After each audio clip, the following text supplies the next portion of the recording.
Hi, I'm Kathy Williams with the Developmental Disabilities Resource Board. Today we're going to be talking about transportation funding policies. The board currently has two policies in regards to transportation funding. They are employment transportation and pre-employment and post-secondary education training. We're going to first start with the employment transportation. Previously, individuals had to be receiving supported employment services funded by vocational rehabilitation and receive follow-along services by an agency that the DDRB contracts with. This policy currently was broadened to include all individuals who are competitively employed in the community. There are a few eligibility criteria. One is that first, the individual has to be a St. Charles County resident. Secondly, they have to qualify for the Department of Mental Health Services. Third, they have to be competitively employed in the community. While they can be employed in St. Charles County, they can be employed in any other county. They just have to reside in St. Charles County. For individuals who are receiving vocational rehabilitation services and receive funding through follow-along from an agency that the DDRB contracts with, their services for transportation will be administered through the employment agency. For individuals who are competitively employed in the community but are not served by a supported employment agency, their DMH or DDRB case manager will assist them in accessing reimbursement for their transportation cost. Qualifying expenses can be using a public transit provider. An example would be the St. Charles County SCAT bus or a local cab company. They can also receive services by a neighbor, a coworker, a family member who does not reside in the home. They can also use a public provider like ITN services. They can use the funding to obtain driver's education training. There are a couple qualifications for that. One is that they must have a driver's permit and they must have passed the assessment, usually funded through vocational rehabilitation, that evaluates their driving ability. Once they've passed that and have their written permit, they can access that money to have driver's education training. And that would be the actual driving lessons from an authorized provider. They can also use the funding to purchase a vehicle. In order to purchase a motor vehicle, there are several qualifications. First, the individual must have a valid driver's license. Secondly, when purchasing the car, they need to have their name on the title. They can have a family member or another co-owner, but their name has to be on the title. They have to have current valid insurance at the time of the purchase. They need to submit receipts for the sales tax and for any licensing fees. They also must obtain a Kelley Blue Book valuation. That's where they go in and go online and look up the Kelley Blue Book, and they need to make sure to put in there whether they're purchasing the vehicle from a private owner or from an automobile establishment. This will give a general overview of what the car is worth that they're purchasing. We do not hold the individual to the actual amount on the Kelley Blue Book, but it's just a guideline to make sure that the customer is educated and knows the general value of the car so that they are a more educated consumer.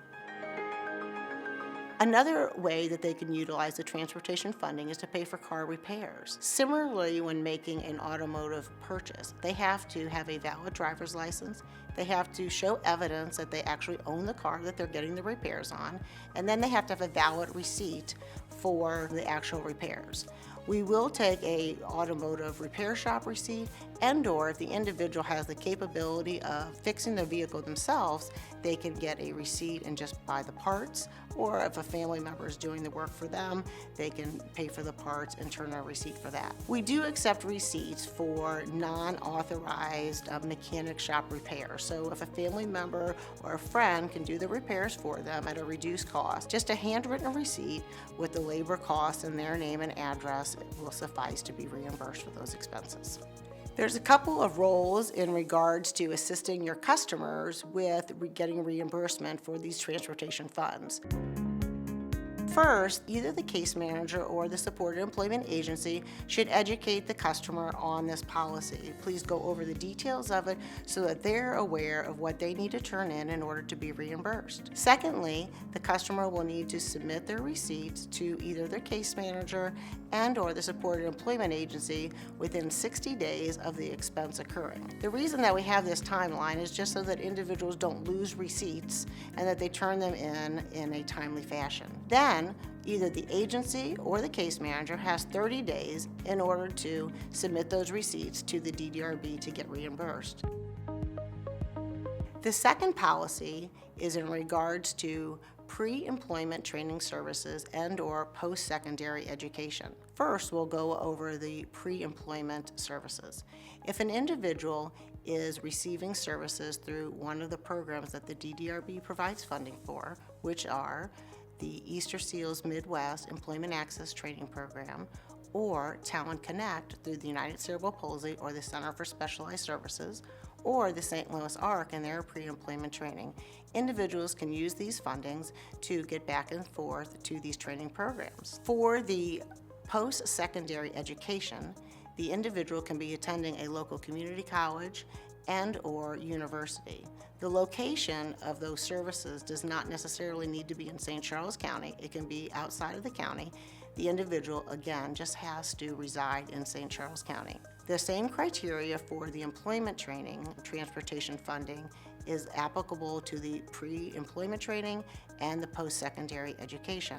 The individual has to reside in St. Charles County, they have to have a developmental disability, and for the post-secondary education, they have to have an active case manager because the case manager will be the one assisting them with getting reimbursement for their expenses. For the post-secondary training program, they will process those receipts through the agencies that the DDRB funds. If an individual attends a different training program outside of the programs that the DDRB funds, like a Vaderot training program and or a dog grooming or a cosmetology school, they could use these funds for those programs also, but they would have to have an active case manager in order to process their expenses. For both of these policies, there is a form that needs to be filled out to get reimbursed. When filling out the form for being reimbursed, there are a couple of criteria that need to be filled out. One is the individual's name and DMH number need to be on the form. Second, you will check the box that says they are using these funds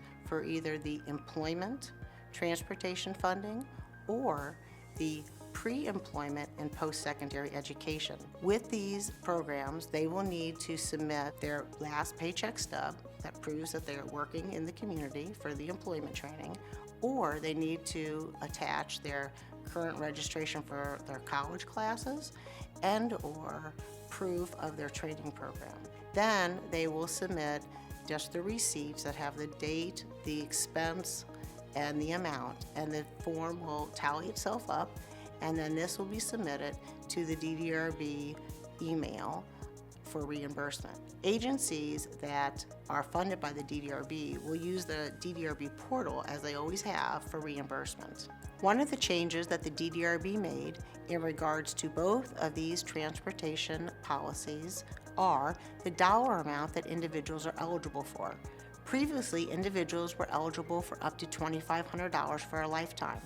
The DDRB increased it to $3,000 for a lifetime for all individuals. If an individual had previously used all of their funding, the whole $2,500, now they are eligible for an additional $500. Also, these programs are operated individually. So an individual could be attending college or a pre-employment training program and have access to their $3,000. Once they complete that program and then they obtain a job in the community, they are then eligible for the employment transportation stipend policy, which has an additional $3,000. We just encourage individuals to use only what they need and remember that it is for a lifetime. We understand that this funding is not comprehensive of all the transportation individuals' needs, but it's there to assist them in filling in the gaps for transportation funding.